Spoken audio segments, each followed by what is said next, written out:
welcome back to another episode of Is Game Pass Sustainable? Another episode of The Infinite. I feel like we're going to be talking about this in like 40 years. But Rich, before you go, does the voice sound off to you, Donte? Whose voice? Yours. Riskit does. Yeah, your voice sound off. Like sounds like it's coming through like you have like headphones from an iPhone or something like that. Exactly. It's not like you're speaking through your actual speaker. Your actual mic, should I say? Microphone. I see. Is this better? Yeah, there you go. There you go. Mine's just bugging too. Why is mine cutting out? What the hell? It's sustainable. It's going to be a very interesting conversation today. Before we get into it, Donte, welcome back. How's your week been? What have you been up to? What have you been playing? Yo. What up, everybody? Welcome back to another episode of the Infinite Podcast. I am your co-host, Donte. No, man, I've been chilling, dude. This week, what have I been doing? What have I been playing? Actually, I just re-downloaded the Ascent because my boy, it's available for PC Game Pass as well. So my boy's wants to check it out. So I just re-downloaded that, and then we're gonna go ahead and give that a roll, some co-op. I actually replayed. I want to play Star Wars for some reason, so I replayed like the campaign in Battlefield 2, which I think is a little bit underrated. For some reason, like that still looks really, really good. Like that engine is top tier, and that game still looks really, really good. And that's over it's like an 8 to 9 year old game, and it still looks good. But yeah, I'm gonna jump into some of the Ascent, and I still need to go back and finish Shadows. So I think those gonna be the two things I try to like round out and get Shadows completed. I mean, I'm like midway through Shadows, and then I picked up Expedition 33. I played a little bit of Doom. Now, it's the Shadows is going to be a tough call for me to finish by the end of the year, I think. So I wish you well. But the Ascent was amazing. I finished that with Jedi Knight Pete. Actually, there's a blast from the past, and we finished the DLC, which is also really, really good. So yeah, highly recommend it. It was a little bit buggy. I hope they fixed the bugs in it and the bugs in PC are gone. But yeah, highly recommend the Ascent. If you haven't played it, like jump in now, grab a friend, and have a good time because it is a good time. Umbra, I imagine they patched a few things, right? Because that was the initial issue at first, right? Bad. It was a little buggy. Yeah, it's a little buggy. Like it was game-breakingly buggy in points, but that's why I stopped playing it. Like we were playing it. And every time we try to get we got like 2 or 3 hours into it. Me and my buddy were playing co-op, and I remember something was happening where like we were constantly getting disconnected and everything. I was like, man, we gotta come back when we actually got this thing fixed. So yeah. For me, it was a boss wouldn't trigger, or one of the fights wouldn't trigger that moves you, progresses you through the story. But we ended up like persevering through it. And we got through it. Like it wasn't terrible, but yeah, but it's great. It is a good game, like good solid game. I'd like to see. I think it's something Giant, Super Giant, I think it is the developer. The studio behind it. I can't wait to see what they do next, man, because especially if they're using Unreal 5, which is known for being one of the worst engines in the industry. One of the greatest engines. Yes, one of the greatest. Yeah, welcome back. How's your week been? Interrupt. Yeah, man. Oh, welcome everyone in the chat. Thanks for having me. Of course, welcoming me back. Okay, that's a tough one to get. Welcoming is terrible to say on the fly. Listen. So just came from seeing, or not just came, but not long ago, getting out of seeing Superman. All right. Shit, I didn't notice that. Just come from seeing that. Enjoyed it a lot. Definitely going to. Was it that good? I enjoyed it. I think that it, like I said, I was saying before we went live, is that it's not perfect. There are some things that, as a fan of the comics and things like that I've seen that I'm like, okay, you could have done this better, James Gunn, right? Or you could have done this better. But what he absolutely did do right is capture the essence of what Superman should be, and that much I'm very happy with. I won't go more beyond like too much, I won't go too far. I know you would be. Yeah, I wouldn't spoil anything for anybody. When I saw the trailers, I thought he would be David Cornsweat, but I'm relieved to say that I think I know, terrible last name, but I'm relieved to say that I think they got it right. Honestly, I think the dialogue in the movie is decent. Yeah. Wait, Gray Saw, is it Sword? Oh no. Anyway, um, yeah, man, I really enjoyed it. As far as what I've been playing and things like that, I have been heavy on the emulation front. So I've been getting this Odin 2 portal under control as far as my ROMs and things like that. And it's become its own like monster. Yeah. Sprinkle. Yes. Yeah, it's also become my favorite handheld of all time so far. Like it's that good. OLED Wait, screen. what is this? It's the AYN Odin 2 portal. Oh, okay. Gorgeous. Is it in comparison with like the ROG Ally and all that stuff? It is not as comparable. The ROG Ally and Steam Deck is more powerful, but Okay. it is pretty powerful for what it's worth. It's kind of costly depending on which one you get. I got the highest version, which was the max, and it gives you I think 60 terabyte of space and everything like that. I think you get 16 gigabytes DDR. I forgot all the specs. I can't remember them off the top of my head, but it's a lot of good stuff in it, and you can emulate up to I can't say this because Nintendo will come after us, but you can emulate the games you own and have moved over legally from the smidge. I'll say it to that point, up to that. Yeah, I won't say the other words because again, they're very litigious, but yeah, man, I'm loving it. Like I said, it's become its own project for me to the point where I haven't even been gaming on anything else. It's just been emulation and playing older games. So it's been a nostalgia rush plus kind of this. I don't want to say tedious because while it is tedious, it's become a project that you want to see to the end and fix it right. That's the best way I can put it. But I'm loving it. I really am. Other than that, I've been buying a few games here and there for the Steam sales and stuff like that. I picked up about 12 or 13 games for the Steam sales and Steam sale or whatever. And yeah, other than that, man, been a good week. Been rainy here in Chicago, hot and rainy. And I'm here with you guys. Happy to chop it up. I feel like we need one more person to jump in. What do you think? We are short a person. Holly this week will be she's at a wedding, so she will be back. The speculation that she's not coming back and that the Infinite show destroys the ladies. It's true in one way. But I got some things to say about PC. She jumped the broom. If you all were wondering about the wedding part. I just want to talk quickly about PC. I am really tired of hearing about this.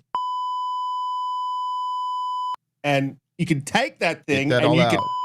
Yeah, get it all out. Get that out. Rub some tussin in it. Okay. Now we got that out of the way.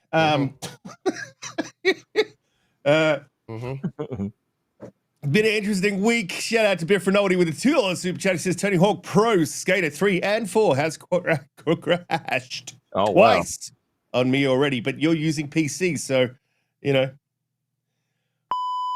PC. I don't think he feels bad for you, Biff. Damn. You probably need some drivers. Need some drivers or something. I don't know.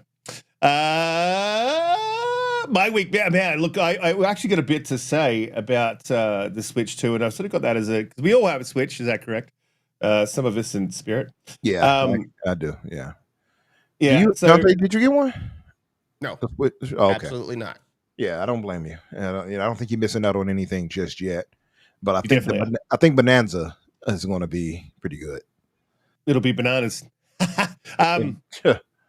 So I've been playing. I finished the Little Nightmares 2. I'm running through Little Nightmares 1. I may have done that backwards, but whatever. I just couldn't get into 1 when I first played it. I got stuck at a point, and I got annoyed and turned it off, and then I never touched 2. Booted up 2 when it hit Game Pass, and yeah, love it. I've got 1 from back in the gold days, still sitting in there.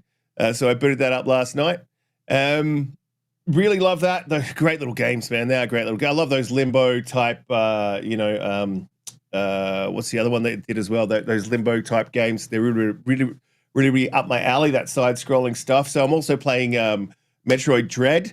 Really loving that game. My only issue is I'm at the later stages of the game and they throw a boss at you or a boss, like a mini boss at you every 5 minutes. And It really does my head. It's not like I'm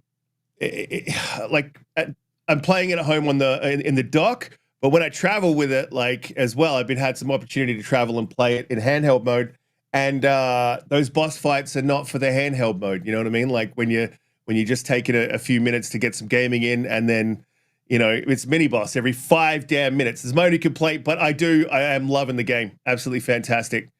Shout out to Lotus's Spree, they them with the 10 gifted memberships. You're an absolute legend. Really appreciate you. Long-time supporter of the show, so thank you very, very much, Lotus's Spree. Planet of Lana was amazing. Planet of Lana 2 coming as well. Eastside Vandal was just, I can't wait for that. Side scrollers are my thing, and I'm really loving this one. It's up there. It's pretty up there, actually. It's up with Ori. Ori is one of my all-times, and it's up there. So I'm loving my Switch. We'll talk a little bit about that later on if we get to it. But let's jump on the first topic of the day. Ghosts of Yotei, State of Play. Hopefully you guys have seen the in-depth deep dive. Look, I hate to have the old Xbot sort of thing. You're going to get clipped by that Oliver Dark dude, and he's going to be like, wow, look what they said on that show. But that's how I imagine he speaks, by the way. I don't want to say underwhelming, but it's just what I expected. Look, it looks amazing, and it looked amazing on the PS4 and the PS5. I don't see why that thing's not on PS4. I cannot understand what the holdback is to put that on the PS4 gen. Like, what's the step up? I've got a bit to say about it, but graphically, like, what bar could they?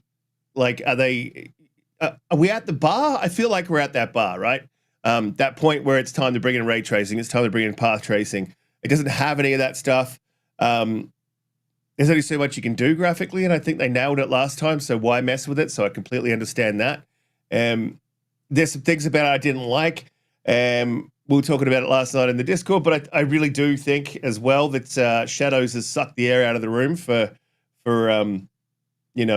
like a samurai game, and there's a lot of similarities and crossover there. So, and as John Wolf pointed out, there's not a lot of I haven't seen a lot of hype out there for this.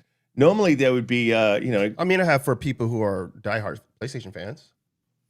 I haven't even seen that. Who you are looking at if you're talking about through online, but like I see here's a tweet that just came by right now for Hunter, which is like, Game of the Year is going to be really tough this year, and he's basically putting up Ghost of Yotei and Death Stranding 2. So for those folks, they're hyped for it. Yeah, he didn't play Expedition 33, but exactly. I don't think there's any chance of it being Game of the Year. I think that's just absolute cap. And not because of like it won't be a good game, but just because it's up against Expedition 33. I think that's a pretty tough sell for a sequel. If this had been a new thing, then absolutely think it might be a contender. But like as a sequel, that's not really doing much, to sort of shift the ball forward. I don't know. My thing was, and this is where I'm really disappointed. This is what I liked the first one. I never finished it. A lot of open world games, I get to that point where I'm like, you know what? I think I'm done for now, and then I'll come back to it. But I never come back to it, and that's very much what happened with Ghost twice. And so, the first Ghost of Tsushima, you did that with the first one. Yeah, I couldn't. It's just too much, too big. It's what she said. But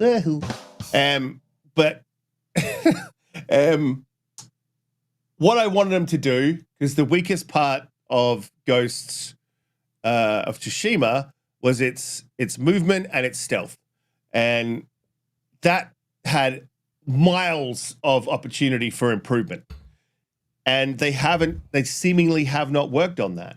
That wasn't mentioned in the deep dive. That's something I was looking for. Like, hey, we've updated, traversal, climbing, and all that, whatever, that sort of stuff. And the stealth mechanics are now more blah blah blah blah blah.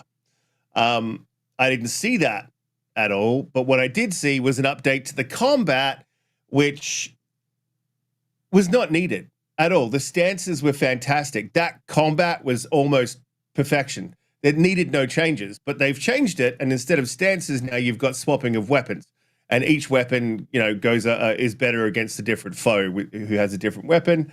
But the stances were fine. I think if you add in the weapons, that's cool. Add the weapons in and give them a little bit more. Give your stances a bit more zhuzhing up, like cool.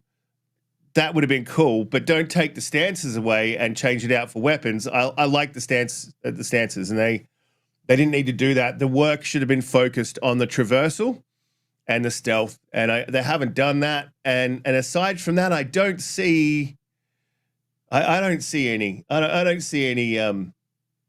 massive improvements. And that's not to say it'll be a bad game, but it's another Ghosts, right? And the story, which I'll leave to Umbra, because I think Umbra's had some thoughts on that. I 100% agree with. So actually, I'll jump to you, Umbra. Let's talk a little bit about what you thought about the story wise, based on what you saw. From what I saw, man, it's interesting because this is the problem. And I'll say this: I haven't exactly seen hype for this, but for those, I guess, the diehard PlayStation fans, I've seen hype from them, much like Donte was saying. Yeah. Indeed. What's up, Assassin? My brother would have loved to have Assassin on here, by the way. Assassin is great. But just to say, the problem with this is that, and we were talking about this on Discord earlier, Assassin's Creed Shadows kind of ate his lunch. And I said this on my tweet. I posted, I said, I'm getting AC vibes. I see a lot of parallels. And it's very clearly, very, very clear. If you played AC Shadows, you'll know what I'm saying.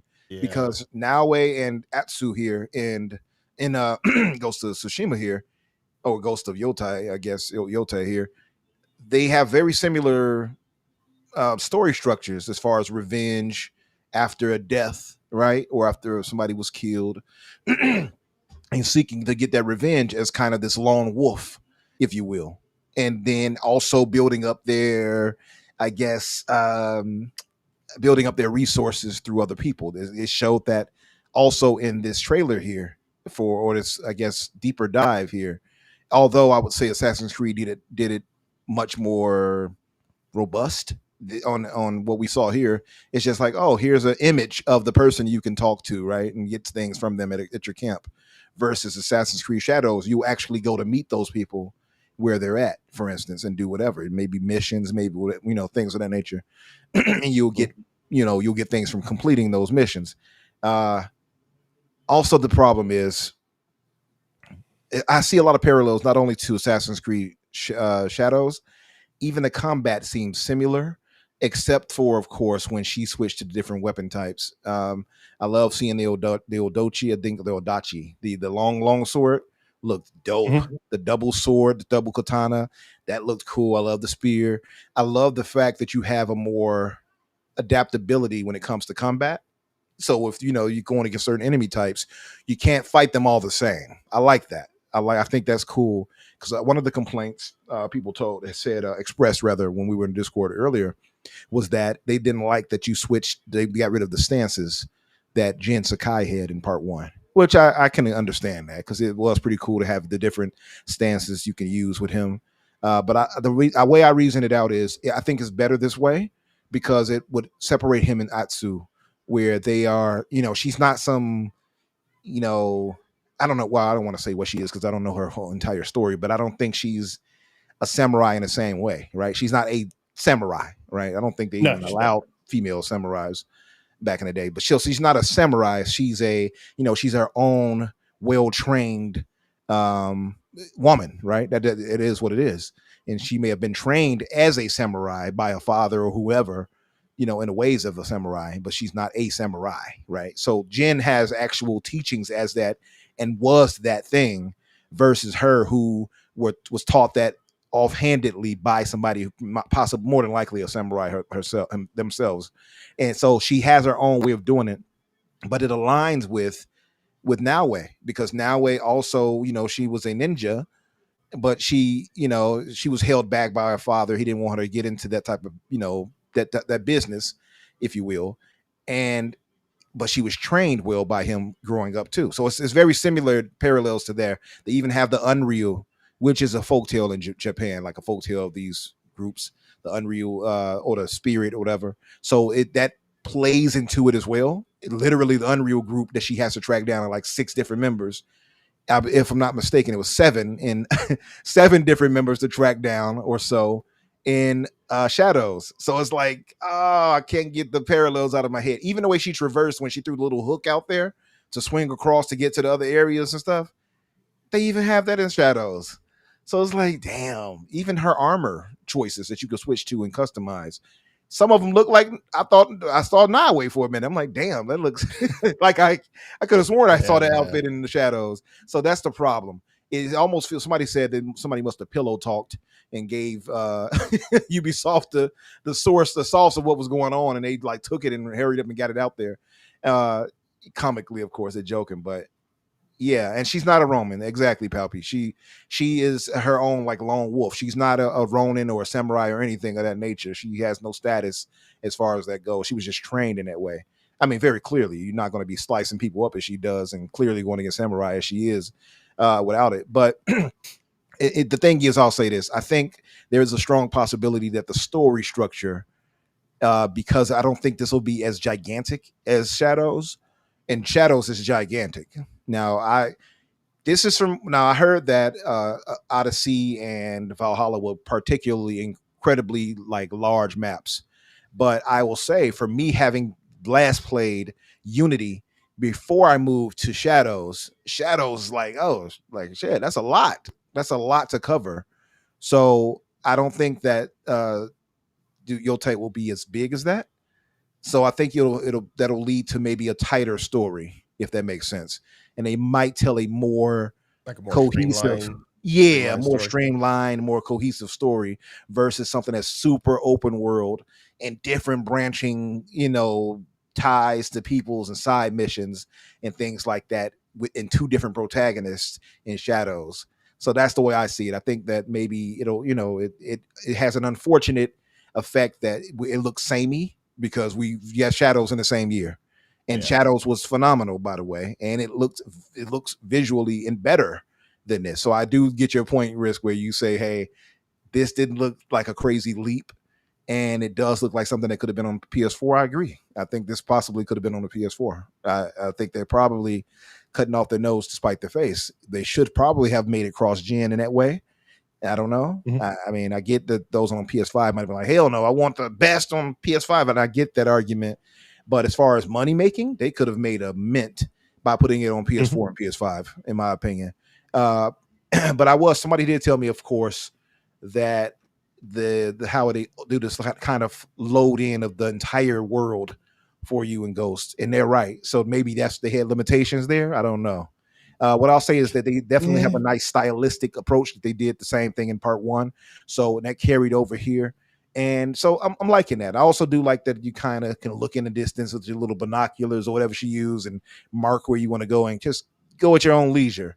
And I think that's cool too. And I'm going to shut up in a second. I'm just going to say this last part. Some of the modes are really cool. The Watanabe mode, of course, from the director of Samurai Champloo, and having that lo-fi music in there. That's a smart addition right there. You know what I mean? That's a very smart addition, I thought. I'm never going to use that, but yep. You don't want the lo-fi hip hop? I'm never going to do that. No. I might use it. It just does. The music sounds really good though, like not the lo-fi stuff. I mean, maybe if you like that sort of thing, it's not really my bag, but the music, the whole section they did on that sounded cool. Yeah, I like that. I mean, this is the thing is, like, if I hadn't played on my PS5 in a while, right? It's been a long time. I mean, it's been a long time for the Xbox too. Anyway, but my thing is, I could wait for this thing to hit the PC. I'm just gonna be honest. I could wait for that. I'm almost tempted just because I have so many more games to play, but I don't want to miss out on. I don't want the FOMO, and then also somebody to spoil things for me either. So, and also too, like Abdel said, shout out to Abdel, Palpatine, should I say? He mentioned Takashi Miike mode. That right there is pretty cool too. They got a lot of good things going about it. Like I said, to me though, it just feels diminished because AC Shadows was so damn good to me, and I think AC Shadows looks better than this. in some ways. Like visually, it's not even a question. You play that AC Shadows and you see it rain and everything like that. The world building and how detailed it is, insane. In the Anvil engine is insane. My thing is like with the combat, like it's exactly what so they Shadows copied Tsushima a little bit, took a couple of ideas, and instead of doing stances, they did weapons, where weapons were more effective against different types of enemies.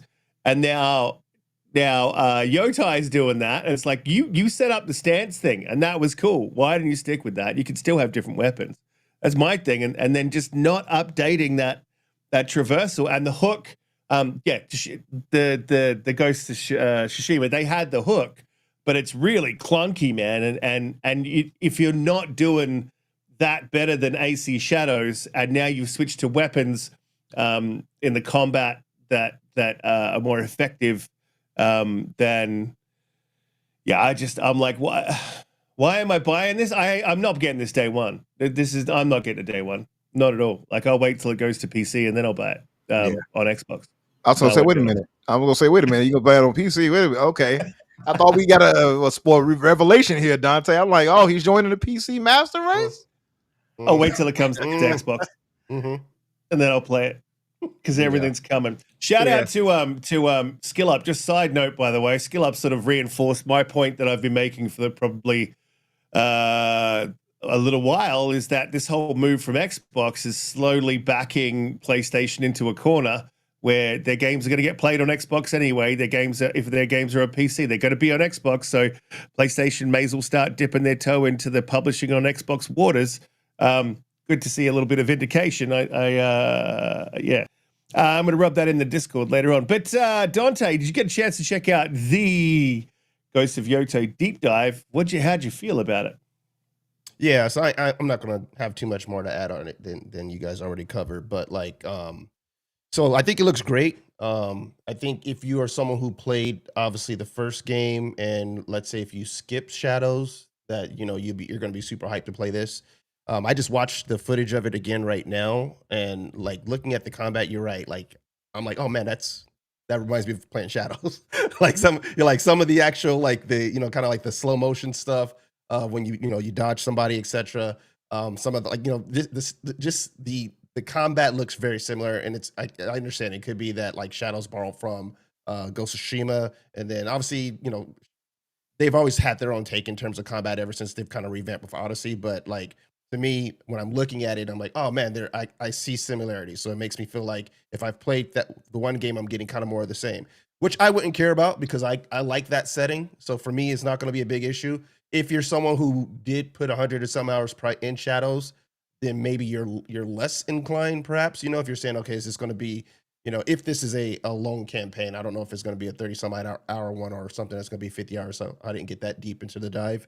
But outside of that, man, I still think it looks awesome, and I think I thought what you mentioned about the lo-fi hip hop toggle they got going, I think that's pretty dope. I haven't seen a game something like that, so I think that's a cool thing to kind of introduce because you get that market of people who have like watched Samurai Champloo and listen to lo-fi hip hop on like YouTube and stuff like that while they were in school. I think you get that crowd to be like, oh, that's pretty cool. I can play this game, I can toggle this on and kind of get two different experiences, especially like when I'm raiding a particular location and getting in combat. So that looks pretty dope. But yeah, I mean, outside of that, like again, I think if you've been waiting for PlayStation to release something good, right? Which right now they got Death Stranding 2 that's out. This is going to be another one that you're going to be like, okay, another notch in our feather cap for kind of a dry year and a half, right? Where they haven't really had a lot going on. So that's going to make you happy if you want a PlayStation and you want to play it. For me, I'm just going to finish Shadows, and when I eventually get a PlayStation, I'll start off with the first one, and then wait. If this one does good, then I'll probably play this one later. But I'm not in a rush. I'm not saying to myself I need to go buy the PlayStation because I want to play this. It didn't grab me in that particular manner. It looks good though. Don't get me wrong. It looks good, so I'm not going to hate on the game. It looks cool. I thought Ghost of Tsushima looked really good as well, so definitely not going to hate on it.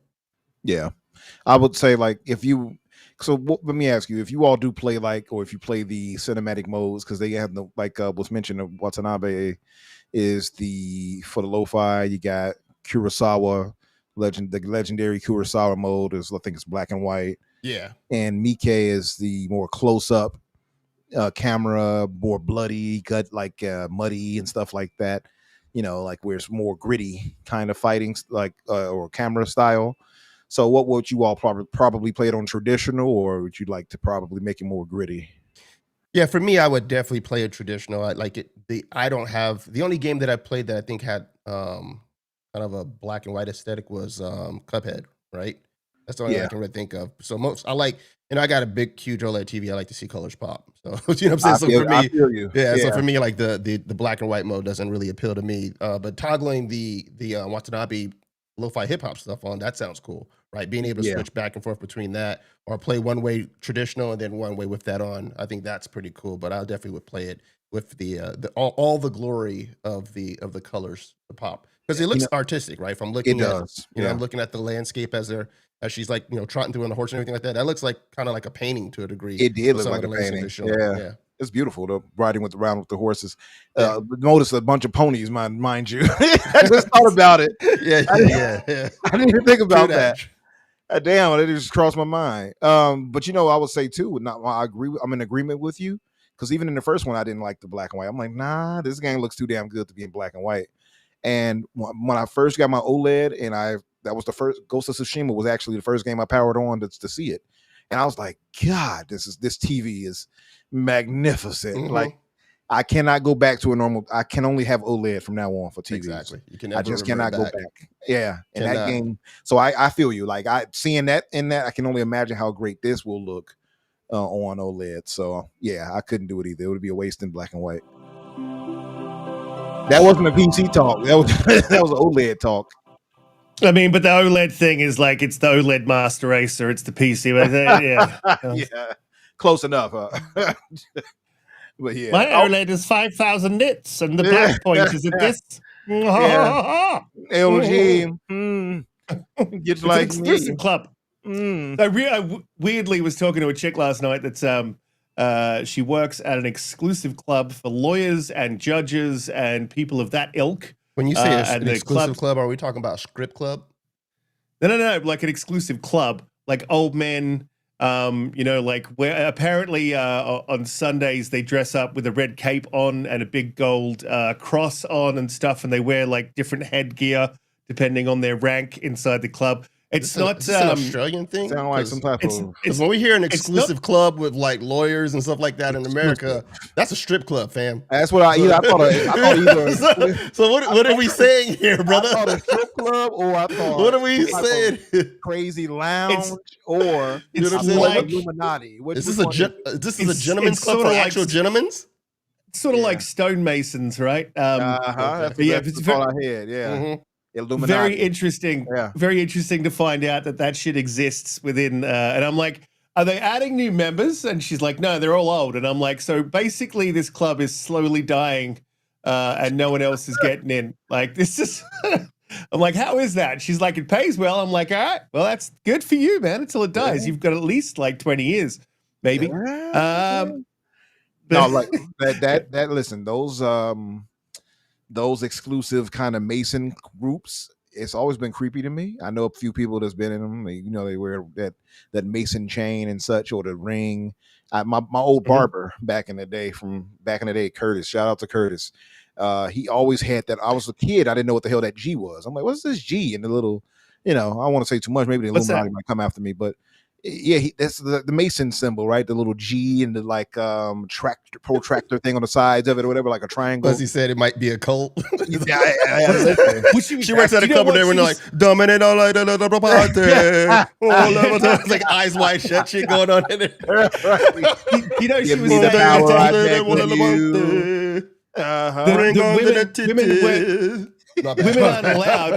haven't been allowed in the club apparently for 100 years. And then just last year, they allowed women to serve them at the club. Like, not even they wouldn't even have. Oh, wow. They wouldn't even have female serve. Place is this, man? It's crazy. And then they weren't allowed to. Then they're still not allowed to have female members. So, but then I have the conversation. I'm like, well, look, there's female spaces, man. Like, and I think that they should have them. And I guess that there's a space for male spaces, but this is but this is it's a little bit weird. This but goes how's back- that barber, Umbra? I got to ask you about your barber, because is he one of those, okay, let me get you from the back. You like it like this? You got that thing oiled up. You got that thing oiled up. Why are you always saying shit like that? See, every time I come here, you gotta make it all weird. Why are you always saying stuff like that? Dude looked at him with such disgust, like, why? I would have left that barber a long time ago. But no, Biff said they're Templars. Yeah, I can see that. Yeah, but no, like he he's an old school kind of. The best way I can explain it is just an old school. Donte would know. He's just an old school cat, the old school slick kind of guy. You know what I mean? Mm-hmm. A black guy, just real cool, laid back. Talk to all of that. The thing about black barbers is you go in there, you start trying to get your hair cut or whatever, and they start talking to other dudes or whatever, or ladies around them in the back. They'll leave you and be like, "Would you finish my hair?"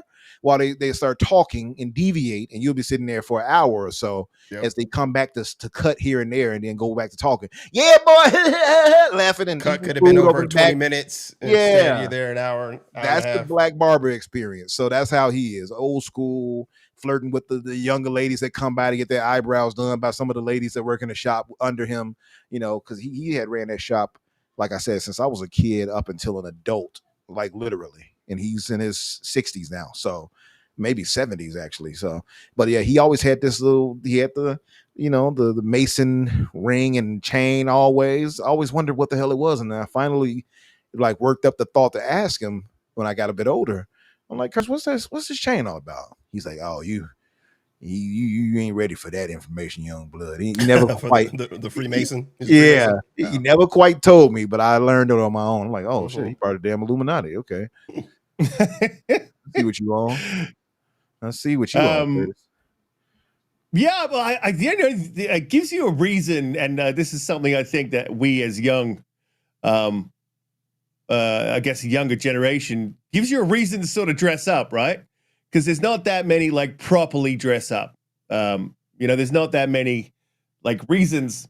But I will say this about I'm going to put a picture up here in a minute, if you give me a second. Like I don't really dress up in a suit, tie, with all that sort of business. Like very, very often, there needs to be like something happening for me to wait, that. But you mean there's photo proof somewhere of Riskit in a suit? Oh yeah, I go into. But Mike, this is a picture of my boy, right? And he is a very 1920s type cat. So like he's wearing the suspenders, the high pants, right? He's like, yeah, with the hat, with the pimp hat. Like he is very not an Australian. Like, well, I guess the way you could sort of pitch Australian is we dress like 1990s teenagers, right? Every single person, or like a toddler, if you want to, just your standard pants, a shirt, a pair of thongs. What? But I don't know, man. Like having an exclusive. Nah, brother, you're not gonna slide that one on. What's happening here? What'd you say? A pair of what? Pair of thongs. Thongs. Yes. He's out there walking around with thongs and a top hat. What's going on here? Yeah, thongs and a fedora and a thongs on. You guys call them flip flops, right? Oh man! Okay. Oh my God! I'm glad you clarified that, fam. Your friend. I'm glad you clarified. You left that one hanging out there for way too long, too, man. Way too long. His friend was over there gyrating as they walk around. Like, yeah, you want this, girl? Let me get you from the back. Oh man. My G-string riding me back. What? What? So good. Yeah, but I don't know. Like, just we'll get back up on topic in a minute. But I guess it's nice to have a space for dudes sit around and drink expensive whiskey, wearing a suit and tie and shit. Like, I mean, the whole wearing like antlers and like a big gold chain and stuff. It's not for me. But it'd be nice to have like just sort of a space where you can be, like. Testosterone. I don't know. Yeah, it's a gentleman club. Club. Yeah, they got different like versions of it. Cigar clubs out exactly. here. Cigar clubs and stuff. It's really like high class ones and stuff. I've seen them. Yeah, they got them here in Chicago too. It's like really exclusive. Also, too, that makes it, it brings back memories of, you all remember on the Flintstones, they used to have their lounge and they had the little antler clubs that like things that were same thing that you're describing, Risk, like it's a gentleman's club and all that. So yeah, that's cool.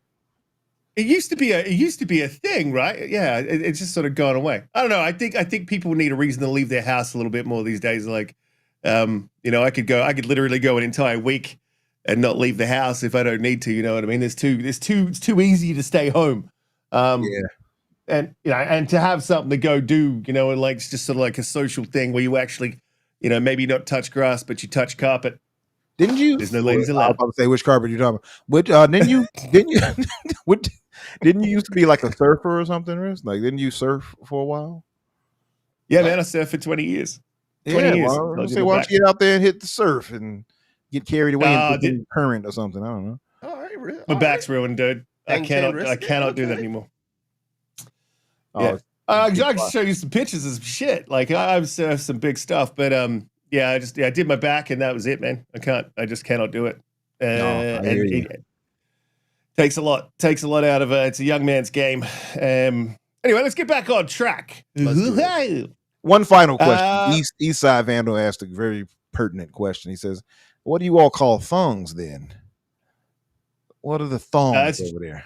Yeah, that's a G string. Okay. So let's see. Mm-hmm. Because it is a piece of string. That's what it is.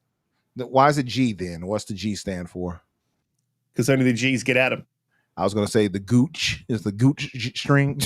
Gooch string. I don't know. That's a good question. That's pretty pertinent, right? That could be it. It's a gooch string. Yeah. It could be it. Oh, God. Oh, God. I'm so sorry. All right. Anybody in the chat, if y'all know the answers, tell us. Grace said the shit cutter. Oh, my God. Oh, my God. All right, let's get back on track here. What's the next topic? Let's get back on our next topic. What's that? Yeah. Let's be professional. Yes. Okay. Button it up. Oh, it is believed, gentlemen. It's believed to have originated from American English term called G string, G-E-E string, in the late 1800s, initially describing the string or cord used to hold up a loincloth worn by indigenous peoples. Over time, the term evolved to describe the garment itself, especially the type of underwear that provides minimal coverage. The kind of underwear that I like. Not to wear. Let's move on. To take off? Boom, boom, boom, boom. I can't take it off. I'm not wearing it. What happens when we don't have a fourth? It completely just devolves into chaos. So we apologize, Pat. We apologize. We're trying to get this thing back on track. So. Well, this is why we have the ladies. Like, you know, it was why Holly's here, is because you know this stuff would never go this far off track if she'd be like, all right, and you would get a bit of a disgusted look, and then you're like, all right, we know we've gone too far. It's true. It's true. We need a disgusted face person who could like show us displeasure once we go off key. If anyone wants to jump in, and frown. Let you go too far when we go off key and just get us back in order. Laura Fryer put out a new banger. I'll have to check that out. Sea Wolf Swim, because I actually agree with a lot of the stuff that she says. So, I think she's on point. Was it about the red ring of death? I just saw the thumbnail and it had like a picture of the Xbox with the red ring of death. I saw that. The thing about it is, after she did that first, well, not the first, but she did that last video, everybody was all hyped about all our Hooved brothers. She gained 11,000 subscribers. She'll lose that same 11,000 if she comes out with a positive Xbox video. Exactly. But I doubt she would. Let's quickly talk about that, because we didn't talk about that. But so her take was that the hardware is going to go, and this is the death of the hardware. That was her final sort of point. Everything leading up, all the missteps that she talked about with Xbox, 100%, I'm with you. Like, I agree. I think that's all that stuff is 100% true. I think her final result is not. She's just a little bit off point on that. And then her discussion around the handheld. So what she was saying is there's no reason to own that handheld. And I have to say, as an Xbox gamer, it was a choice between the Switch, and I was sort of holding out to see what this thing did. And it was a choice between the Switch and this handheld. And because this handheld did not play Xbox games directly, which they have promised it will, I think they've said that publicly. But for me, it's a when. When are you going to do this? And so I decided I would go with the Switch because, it is a PC handheld. If you don't have a handheld, it's great. It's got good that play anywhere sort of thing. It's got the Xbox button. If you're an Xbox centric sort of guy, 100%. But for me, like traveling, I already got my S, right? And then if there's a little short amount of time that I'm going to play on the plane, which I normally just watch movies in, so that time I'll never see another movie again. Shout out to Superman being my last. Yeah, I don't see a lot of use for this for me, and then I think it's the cost. If the cost is high, it's going to be a tough sell for people, except for your hardcores. So I think there is that. Not a lot of risk for Xbox as well, but then the hardware going away. Look, they've already promised, and let's be honest. They promised Perfect Dark by showing a trailer.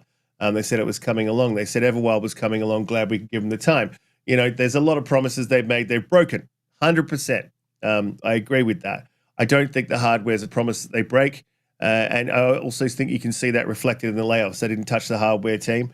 And I personally know a couple of guys in the hardware team, and they have not been affected. So, I think the hardware is definitely coming. If they can get the back-compat stuff working, get that console games playing on the PC, great. But I think she had some good points. I think all the misstep points she put out were on point, 100%. I agree with some of the things she said. Like in the first video, not the first, but because she has other videos, but the most recent relevant one. I understood where she was coming from of it, even if I didn't agree with all of it. I didn't agree with all of it when she was saying like, "Who is this for?" and stuff like that. Well, it's not for you. But I mean, why is that our question to ask? Like that's the thing I gotta ask. Like, that's the thing that bothers me the most. Yeah, where people kind of take it upon, like they speak for every particular consumer out there. Exactly. Right. It's like it may not be for you. That's not your cup of tea. But there is a market. Obviously, these companies would not be making this device, right? Mm-hmm. If there was not a subset of people who are like, I want a handheld device to play these particular games. Exactly. To access these games. And furthermore, I'm pretty sure they've weighed that out. Microsoft, they're almost a $4 trillion company, as insane as that sounds, right? They know what they're doing, right? When it comes to that, they're not dumb. They're not going to put all that. Yeah, they do in general, right? I'm not to say they don't make missteps, because everybody does. Nobody's perfect, but I think they understand. What I mean by this in this case is they understand that they're not going to be expecting gangbuster sales, right? Like they're not. There's going to be these price printed at a premium. They're not expecting to be like, oh, it sold 5 million, SKUs. Like they're not expecting that. More than likely, they're expecting a few 100,000 to be sold off to bring people in, whet people's appetite, to bring them into the next gen, where they'll also have the experience of having the online stores of storefronts, rather, of Steam and GOG and everything else. So that's my thing on it. And also, again, I just go back to the thought of who's this for? It's like for people who want that. Like, what do you want me? How am I supposed to answer that? Yeah. You know what I mean? It's for people like me and others. You got some people who are just. Yeah, the Decima is nice, see a wolf swim, but it's not better than Unreal. But anyway, I had to correct that because he likes to come here trying to stir up some things. But that was quick.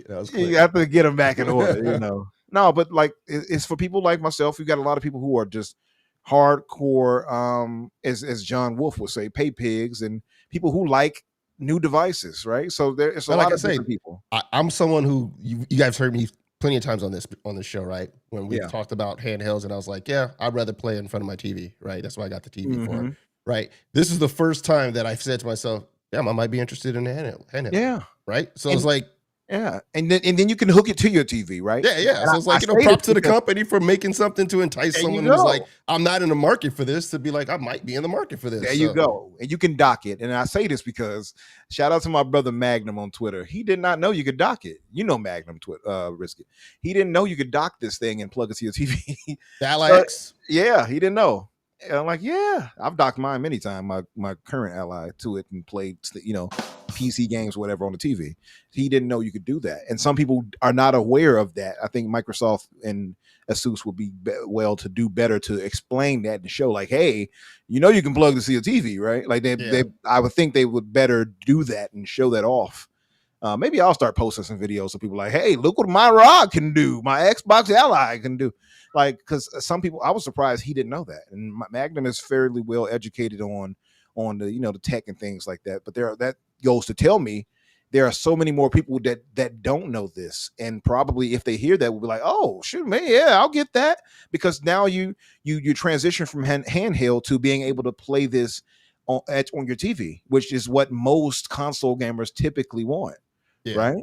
So to that point on her saying that, I'm like, well, how are we supposed to answer that for you, aside from saying people who want handhelds? I don't really, or want the experience of having the integration of Steam in their Xbox store or UI. Well, I don't know how to explain that to you, like how to answer that. I feel like it's a gotcha question in a way. I also feel like that would be the same people who say that would be the same people that, like, let's say that market takes off, right? And then some other competitor basically is like, you know, like PlayStation really comes together and puts out an actual powerful handheld, right? Not just like the Portal that is for the most part streaming from your PlayStation. Say they go ahead and they come through and they put together a device that does what we hope this device will be able to do. And then if Xbox falls behind, they'll be like, well, what was Xbox doing, right? So it's like they'll get hate for it after the fact if they didn't see the trends of things that were happening within the marketplace and then acting on it, and someone else beat them to the punch, right? So it's kind of like, it's easy to be like, oh, who's that for? But it's like, clearly they have some analytics that basically say that it's for somebody, right? Someone out there wants this particular type of device. So that's the part that's a little bit weird to me, because I would think that, like, she would know that too. Like, I don't think someone comes and says, hey, we're just going to build this device, and it's like, all right, have you guys looked to see if this is something that would actually even sell? And it's like, no, we just think we should just go ahead and make this work for partners. That's exactly the point I was making. Like, they're not dumb, right? Yeah. They've done market research and say, hey, this might appeal to this many people. I don't think they're trying to sell gangbusters, but they know they can reach a few people with it, and they have their own reasons for doing it. I can't point to all the reasons, but it could be to push. It could be to get people, ease them into the idea of third-party OEMs that are going to be PC based. That could be that. If I was to try to ease people into the idea of the gen after the next one coming up, that you're going to have third-party OEMs that will have the functionality of the Xbox in it from the software front, that might be the way to do that. Start easing people to understanding that, to get people used to that. So, and then when she was saying that there won't be a next gen, basically saying there won't be a next gen hardware, it's like they already announced that it would. Like, they were very clear. Now, that's not to say Microsoft can't cancel that, but after all that R&D, and then Sarah literally putting out a video that week, saying, there will be hardware. Yeah, it's like, it's like, okay. They're not going to put that far up their mouth. AMD would have the metrics, and then it's AMD selling to AMD's base. You know what I mean? And then AMD going, yeah, we would like a little bit more integration from Xbox. You know what I mean? I don't feel like Xbox has put a hell of a lot of investment into this. You know what I mean? It's like, where do we put this button? Over here. Okay. What did that cost us? About $50 an hour. Like, we're good. That's $100. No, do you know what I mean? Like, there's probably been some investment, but I don't think this is like a hugely invested in handheld. You know what I mean? And it is testing the waters, and the risk lies with AMD. So, I mean, it to me, it's like, it's a no-brainer if AMD is happy to do it. Collaboration, take a little bit of money off the top, and then away you go. Like, wouldn't the investment be more on the software side too, of just like trying to, like, however the UI is gonna pair with Xbox's ecosystem? So, like, you know, Asus, you guys are handling the hardware portion of it, right? We tell you where you should put the buttons, etc. However, that's going to be completely on Asus in-house to kind of take that instruction and do with it what they will. They want to obviously, you know, differentiate, but like, it's the software, the UI experience, I think, is where Microsoft has some input on, like, okay, this is what we want. If we're putting our name behind it, right, where we're kind of saying this is the Ally X, this is the experience we want our players to be able to have from a software perspective. That's the place. There's that. My thing is, a lot of people dismissed Laura Fryer out of hand and just said, oh, she's bitter.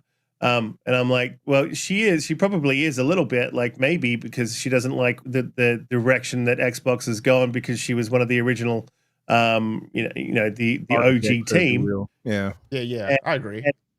and like, maybe she is a little bit bitter, but that doesn't mean she's wrong about, like, a lot of the things she says. A lot of the things she says are on point. So I didn't like the Xbox sort of community dismissing her out of hand. And then I also didn't like the crew jumping on, like, see, like, that's as always, the Yep. truth is somewhere in the middle. Like, it's, you know what I mean? It's not, it doesn't have to be one way or the other all the time. I got to shout out Hamish K with the $5 super chat. Says they have hip hop and ghosts of Yotei. That's interesting. I thought some people had Hated. hated Yeah. hated on Assassin's Creed for having hip hop. Some pick and choose oddly. 100%. Yeah, I guess. Hamish. Yeah, and listen, I said this because I think I mentioned this on a tweet too. I felt a little salty where I saw some people like, yeah, Ghost of Yotei. And I'm like, that looks dead on. Almost it looked almost a 1-to-1 of Shadows in some ways. And y'all like, yeah. So what was the differentiator? What stopped you before? Was it the Black Brother? PlayStation. Right, PlayStation. And it's like, you all could have had this experience in Shadows very easily. It's a great game, but your hate or whatever and whatever, like, kept you back. It's so stupid.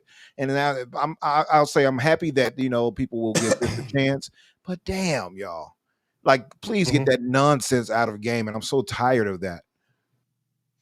I mean, that whole Grum's army thing, I think we were talking about this the other day. I haven't seen a whole lot of it, and thank God it's slowly fizzled out. I think the Twitter's stopped pushing the engagement on it, like, and I'm happy to see it go on, man, and get back to, like, just the normal gaming discourse where we don't have to have that culture war bullshit involved in it. Like, it's great to see. Leave the culture war with the culture war. Have that over there. What if they influenced it like YouTube, where y'all see the new rules that YouTube are implementing? No. Y'all haven't seen that? Let me pull it up. Hold on. Let me pull this up, because it's going to get tough out here for a player out here, for people who are used to making these kind of reaction videos and stuff like that. Oh, Donte, I think you muted. I don't know if you. You muted, Donte. I can't hear you at all. Can you hear him? No, I can't hear him at all either. Yeah. He's definitely not. He's not muted on my end. He might be muted on the Roadcaster. While you're looking that up, though, I do want to jump into the other topic that we have, and I'll do the read of that, and hopefully Donte will be able to sort out the audio issues and jump back in. Holly would be losing her shit. She'd be like, $80. She would. She really would. This program's terrible. I'd seem to go right. Anyway, so I don't know if anyone picked this up in the week. I'm sure you did, and this is what the main topic of the show is. And look, it is a conversation. I have to be honest. I'm a little bit dumbfounded we're still having it 8 years on, but let's have the conversation. So earlier in the week, after all the layoffs and everything sort of happening with Microsoft, Ralph Colantonio, who founded Dishonored and who founded yeah, I can hear you, but you're in the background though. You're back. Who founded Arcane Studios, Dishonored and Prey games came out of Arcane, if you're wondering which ones, and served as its president before leaving in 2017 to start Weird West, maker of Wolfeye Studios. Really, really badly written article. Anyway, he posted, why is no one talking about the elephant in the room? Cough, cough, Game Pass. Which sort of spurred on a little bit of a discussion. And he later clarified and said, I think Game Pass is an unsustainable model that has been increasingly damaging to the industry for a decade, subsidized by Microsoft's infinite money.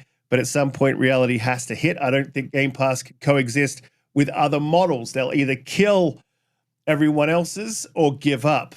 And then one of the guys from Baldur's Gate, the Baldur's Gate 3 developers, Larian Studios, jumped in and said, yeah, the infinite money model doesn't really work. That's why we haven't seen, this is not a verbatim quote because I couldn't find the quote. That's why we haven't seen a lot of people adopting it. Donte's gone, and my camera's decided to schmuckton. So, which I'll fix in a minute. There's a fair bit for this conversation. I have to say, we're 8 years in, right? We are 8 years in. Like, why are we still talking about the sustainability of a subscription service 8 years in? Which is absolutely nuts to me. But look, Christopher Dring decided to jump in on the conversation as well. And he said, I asked for clarification on Game Pass's profitable claim and was told no first-party costs are included. He then went on to clarify, and I won't read the entire quote verbatim, I'll read some of it. It said, so the cost associated with the Game Pass business is fees paid. Oh, sorry. That's me writing my stuff. That is him. So the cost associated with Game Pass business is fees paid to third parties, marketing, service costs, and by that measure, it's profitable. What they don't count is lost revenue that Xbox's first-party studios are seeing as a result of the service. I have to imagine if first-party studios received similar compensation, that profitability might not be correct. This is the thing that sort of astounded me. I have to say, I saw Nib95 ChatGPT commenting on this, and it's sort of very, very telling about how you don't understand how to read a P&L or how a P&L is put together. You don't measure profit, you don't make. And you don't measure losses, you haven't lost. The only P&Ls, the only two P&Ls that you would see those two metrics show up would be before Game Pass existed and after Game Pass existed. And in between those two P&Ls is where you would see those figures show up. You don't add in like, this is what we projected we lost from sales, because that's not a factual figure. When you're doing a PL, it's very factual. This is what we made. This is our revenue. This is our operating costs. This is, this is that. And all of it's based on the facts and figures. So this whole, we should be counting what we might have lost is just absurd. It's not how it works. And it's just, it couldn't work like that. Because then it would be like, well, if Bob had turned up to work like 2 hours late on Thursday, we could have made an extra, $500, and that should be in the P&L. Like it's just ridiculous. The other telling thing you've got to say is like, we don't know what the figures are, and no one does. But the other telling thing for this is, if we just saw a massive round of cuts. I think Microsoft has cut 15,000 people. I think Xbox, I think this latest round was 2,000. I think it's up to 4,000 or 5,000 people they've cut from Xbox prop. And if they were if it was not profitable and it was really hurting their bottom line that badly, they would have cut Game Pass. They would have made further changes. You would have seen, like we've already seen some of the changes, and I imagine that is to help profitability of Game Pass, with the boosting of the subscription service. And look, we'll likely see in the future a few more changes. But at this point, it is clearly it's clearly profitable enough for them to not to make any cuts there. Like all the evidence points to it is. We are 8 years in. Are we still going to be having this conversation at 10 years in? After a decade, can we say that something is sustainable? What is the metric that the media and these people are looking for? Like, this is a conversation that I've literally been having since 2014. 2014, I've been having this conversation. 8 years, man. And like, I'm a little pissed off about it, because at what point do you wave the white flag if you're on the other team and say, yeah, look, we may have been wrong, but I don't like, and that's okay. I don't like the model because of this, and this. And that's an okay conversation to have. Like, I don't like the model because I feel it does this. And that's an okay way to frame it. This whole trying to frame Xbox Game Pass as not sustainable and not profitable is just ridiculous. Especially when you don't have any metrics. And the other thing is, who the fuck cares? Like, who gives a shit? As long as it doesn't tank the brand, it doesn't tank any hardware, and doesn't actually hurt you down the line as a gamer, which I haven't seen it do yet. What's the result? I haven't seen the result. I haven't seen it affect quality.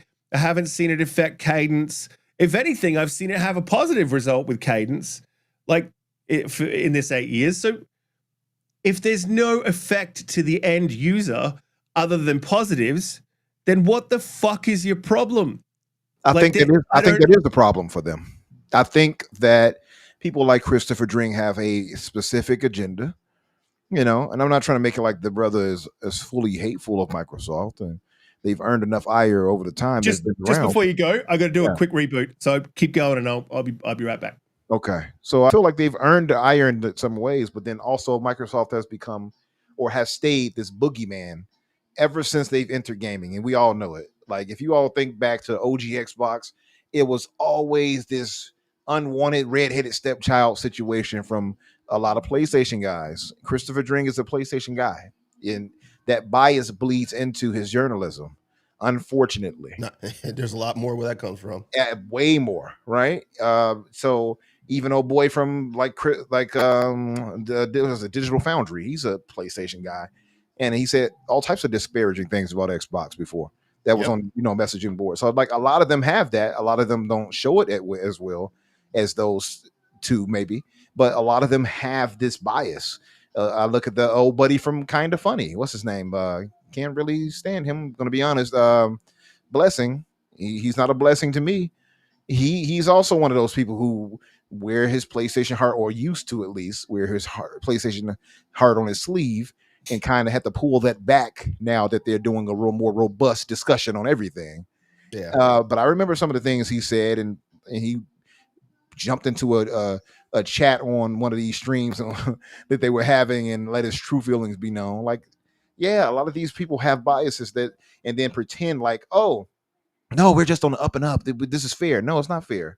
You all have bias. And I think that bias plays out into this because, to Riskit's point, my question always goes back to, I'm going to sound like Fryer here. Who is this for? like, why the hell do you care enough? I don't care enough. I actually, you know what? I've always had this aversion to when it comes to talking about console sales and things of that nature, right?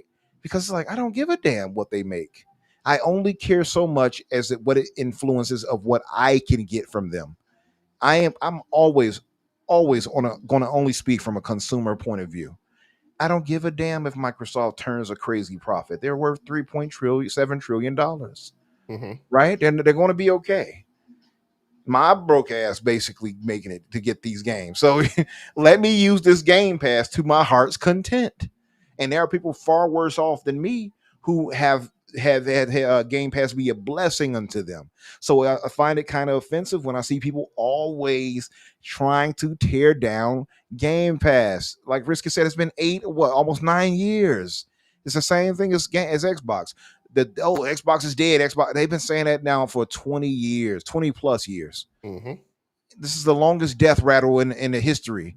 Like, damn. So when they go to this whole extreme of, it's not sustainable and all, like, okay. I feel like even if that's your feeling, you state it once. Why is it continuously repeated? To me, that speaks of wishful thinking. That speaks of something you want to be right about. You want this to come out eventually and be like, see? That's what I think it is. I think some people are so far dug in that they have to have that fulfillment of seeing that happen, and then they'll relent. That's the only way I think it'll happen. Like, they have to have it fail and be like, see, I was right all along. Yeah, there's a few guys who jumped on his response who immediately put up the kind of like, see, I told you so, right? Yeah. On his initial, until he corrected. But none of them came back and put out anything after he corrected it, right?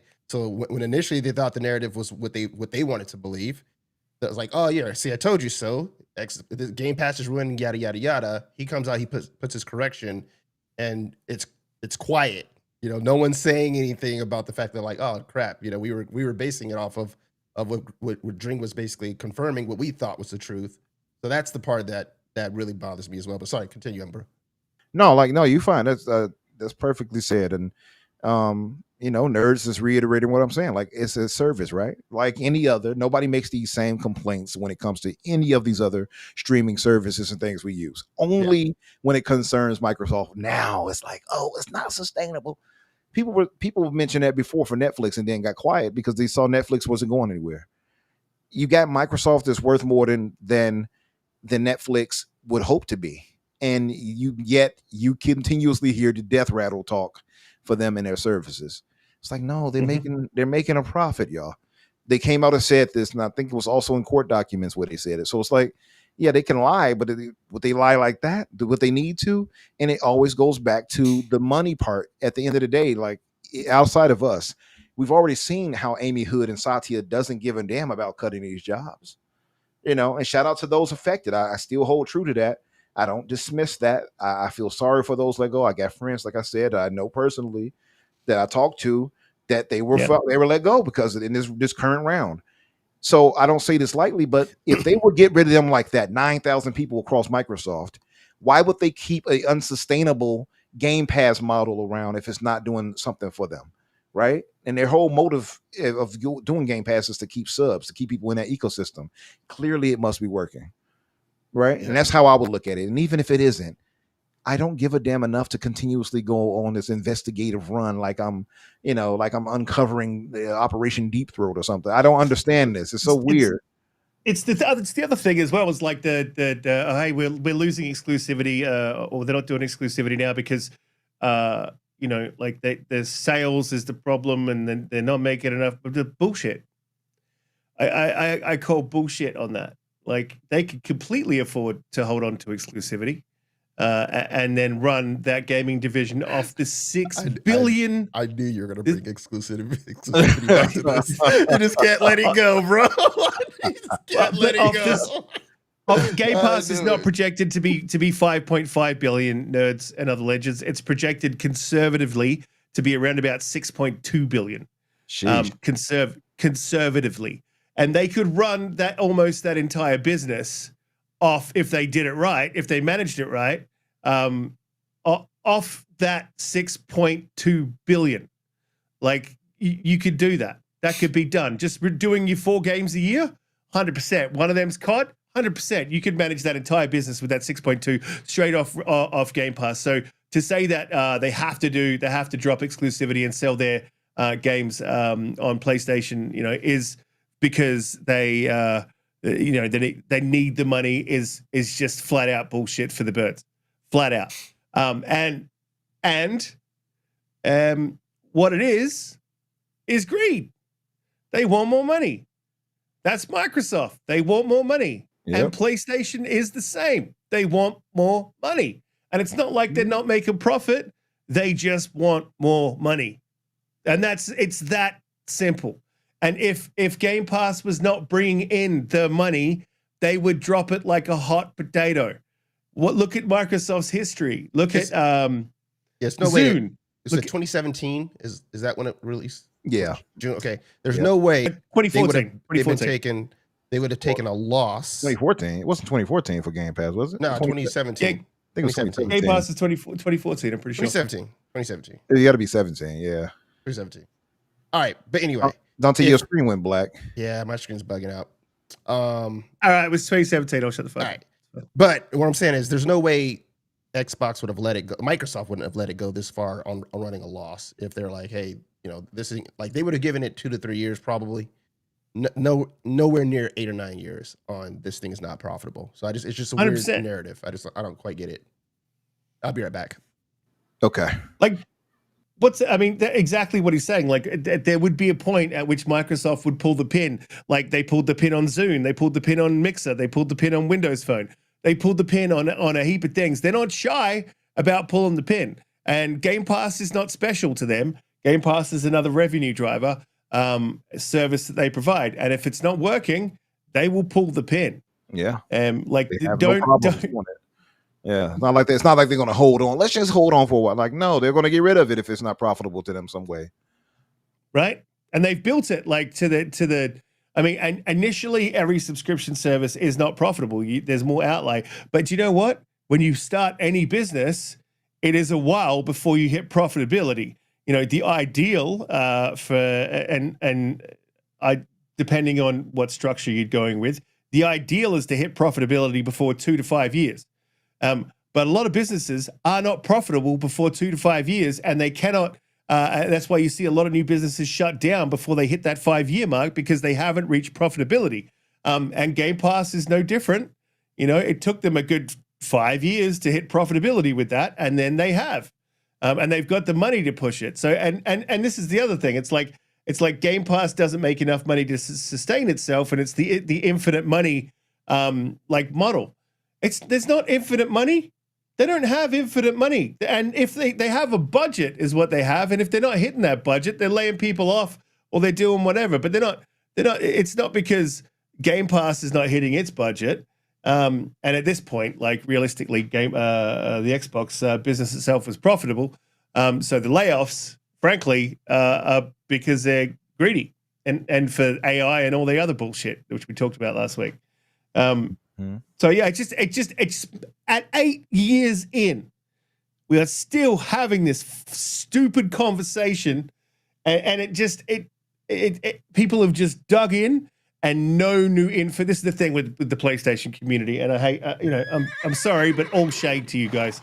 You dug your heels in, and you're not willing to take on any new information and adjust your opinion, and that is just the height of low IQ stupidity to me. Like, honestly, it really does my head in, because you cannot speak any kind of rational sense to these guys, because honestly, they're in a cult.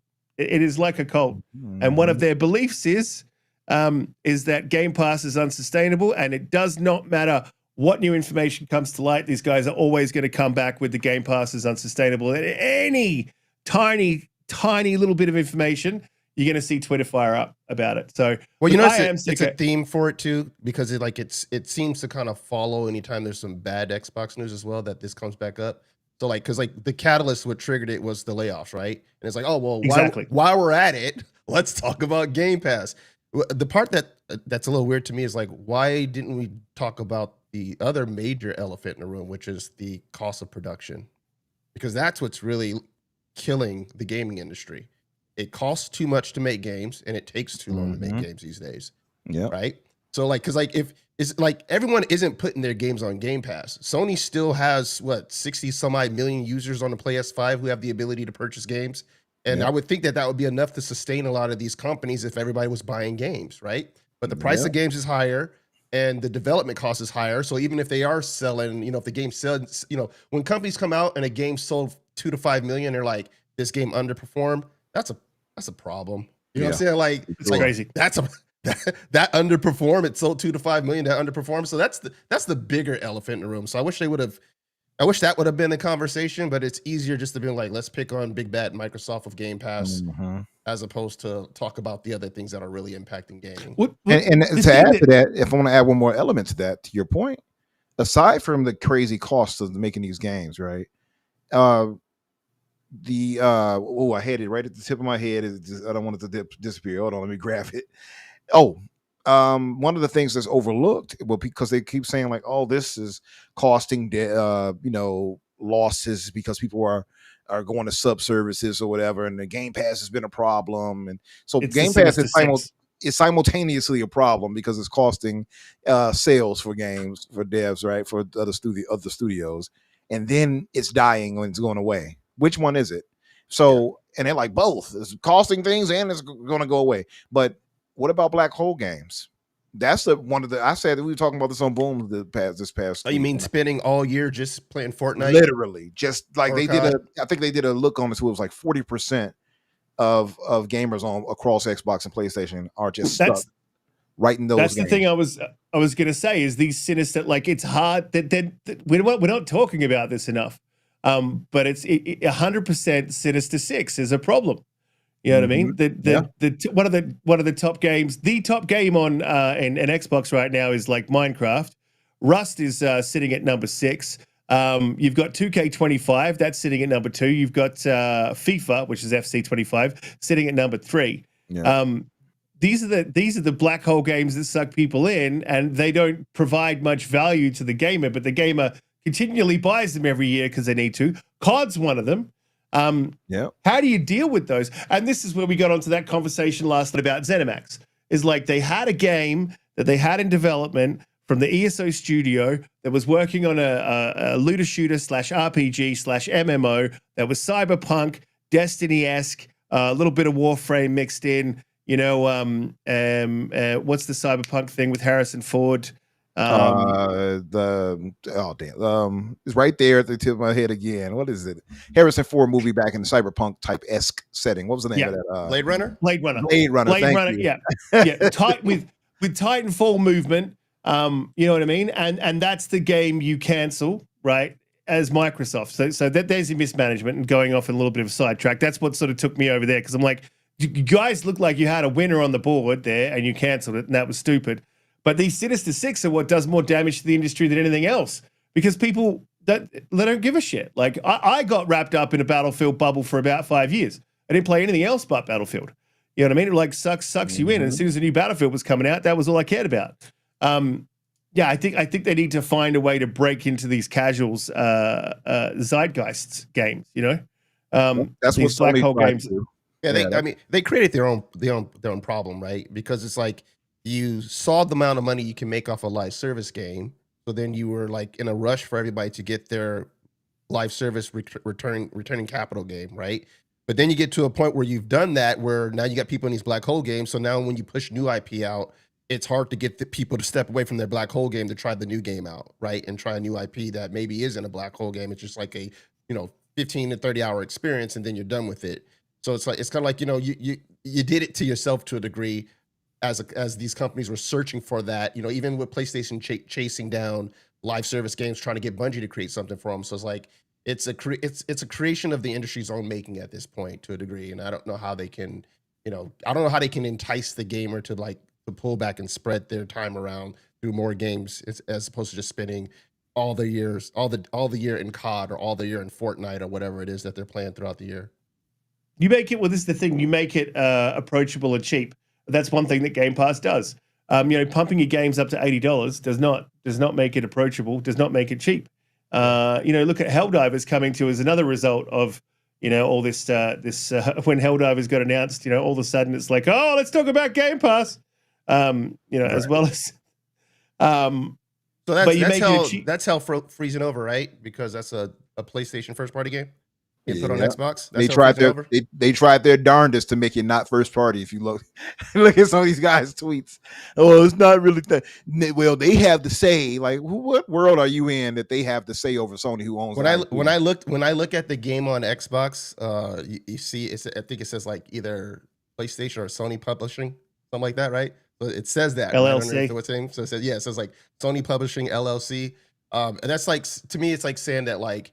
Yeah, Asobo makes Flight Sim, but Flight Sim is a first-party Microsoft game, right? That's their baby, right? Even though Asobo built it, so I don't care about the fact that What's It makes the game. That's Sony's IP, so it's first party. That's right. I disagree. Yeah. I disagree with this. Would you call Flight Simulator not a first-party game? Yeah, I call it second party. No way. First party. No way.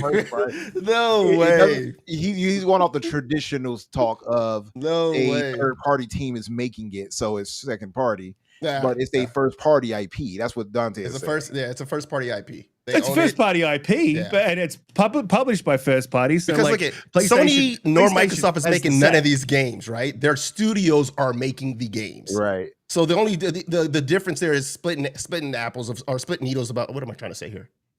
I'm splitting hairs. Splitting hairs. Thank you. Yeah. Splitting hairs on like, is it a studio that's directly under the employ of Sony? All they play and do is make games for Sony versus one that they contracted to make a game specifically for Sony's ecosystem, which is what has happened with that game until now. But they're publishing it, so therefore they're putting their first party game. Yeah, look, I get it, but I've always called it second party. I called it second party when it released, and if you, to me, it is exactly that. It's like if it's a first party IP made by a third party studio, second party. You know what I mean? Microsoft sees it. These companies, these publishers see it different. Because remember, Aaron Greenberg had to clarify. I know. So So they see it differently than we do. But I mean, I get it.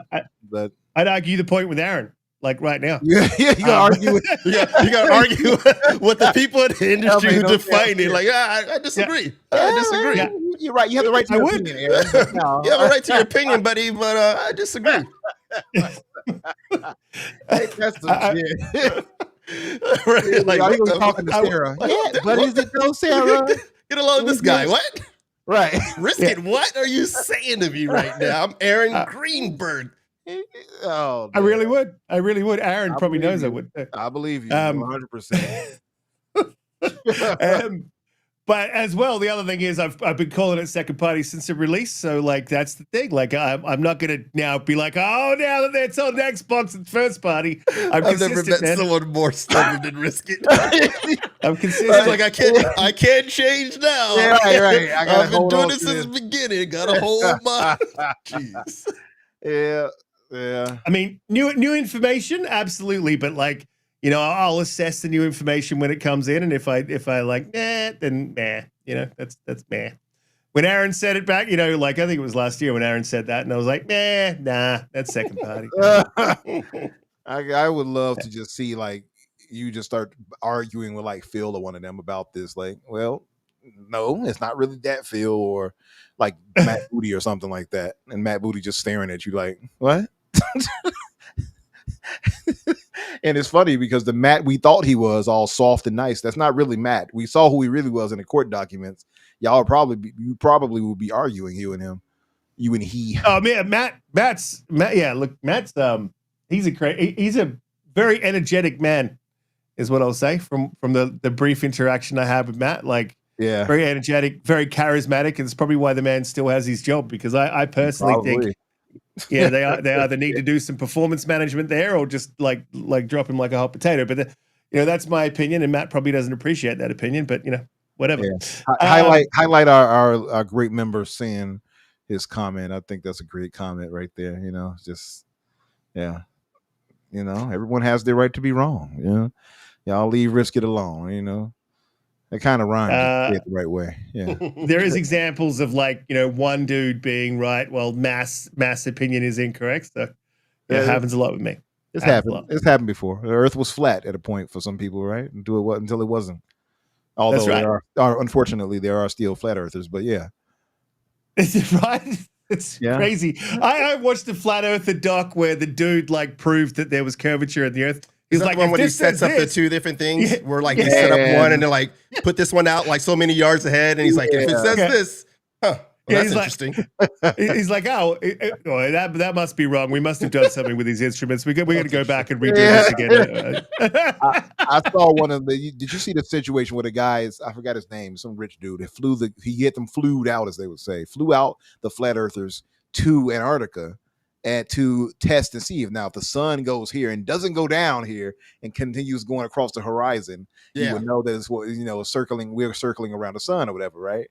And they were like had the cameras all set up, all type of multiple cameras, and these guys were so like confident, the flat earthers, that they was going to go down and set around and come back the other way, and it never did. And they were just sitting there like baffled, dumbfounded, and lost. All these years of education, I just down the ignore way. it. Yeah, all down the drain. It's crazy. It is nuts, man. And Sea Wolf, swim. Should I say? I am not wrong about Decima. It is a great engine, but Unreal is better. I mean, I feel like that most flat earthers are PlayStation fans. I have to say, because it's generally how they act. Look.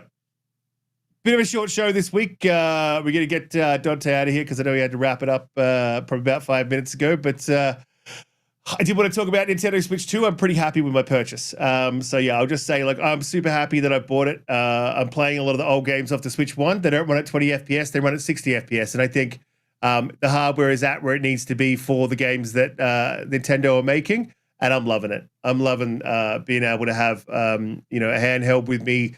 You know, I was training, and on lunch break in training, I'm sitting there playing Metroid Dread. I'm really hyped with it, man. I love having the handheld and the access, and I love the Nintendo games. So, Yeah, I'm super stoked with my Switch, man. If you have a Switch One, I don't think there's any reason to upgrade. If you're a pirate and you like to sail the seas, then I think there's any reason to get one. But for me, it definitely makes sense. So yeah, I am loving my Switch 2. Super hyped with it. I've got heaps to say about it, but we'll leave that for another time. Umbra, let the people know where they can find you, what you're up to, how's your week looking, and all that good stuff. I don't know why I did that. Yeah, you guys, thanks. Thanks for kicking it with us. Had a good time tonight. Man, you guys can find me Infinite Umbra or Umbra Infinite either way on social media, be that Blue Sky or whatever remains of Twitter currently. Of course, Tuesdays on the Xbox Factor with Boom, myself, and Jamie Moran at 12 o'clock Eastern. The Fix typically on Thursdays. We've been off for the past 3 weeks now from things going on in our lives, family situations, kicking it with family for the holidays, all that. So we didn't really get a chance to do all that. I do want to return next week, and I definitely want to discuss Superman with you all if you all have seen it by that point. Maybe have a slight spoiler discussion, light sprinkle amongst other gaming news and TV, manga, all that. Was that a dog? Yeah, it's his dog. Oh, okay. Okay. And been going at him. Yeah. And of course, Friday here with the family here on the Infinite podcast, typically 8 o'clock Eastern. So come by and if you have not done so, check out the channel and subscribe. And yeah, we appreciate you guys. What do you want? What do you want? Doggy biscuits. What is he? Yeah, he wants some macas. You can't see him, but he's trying to lick. There he is. Yeah. Where's he licking? Get down. Yeah. All right. Well, there's all folks. He got what he wanted. Trying to wrap this on up there. Let Riskit get back to what he's got to do. Yeah. Yeah, he smells. Actually, he needs a wash. Donte, let the people know where, what. Yep. Hey. All that stuff. Hey, many thanks again to everyone within the chat as always, man. You guys are the absolute best. So we greatly appreciate you guys for coming and rocking out for us. Catch me on the socials, Donte J Moody, also, and just catch me here on Fridays with the family. We'll catch you guys next time. I gotta move my mic up. I keep having to bend my head down, it's driving me crazy. So anyway, have a good weekend, everybody. Peace. Yeah, absolutely, guys. Chat been absolutely amazing. Really appreciate everyone coming through. We had over 300 people here this week, so I really appreciate every single one of you guys. Shout out to the guys on YouTube. Really appreciate you guys as well. Next week, be an interesting week. I don't know if I'm here. I don't know what I'm doing. I'll let you guys know. We might do a pre-record, but shout out to everyone in the chat. You guys have been amazing again, and we will see you all in the next one. Peace. Unreal better. Decima Decima never. Decima.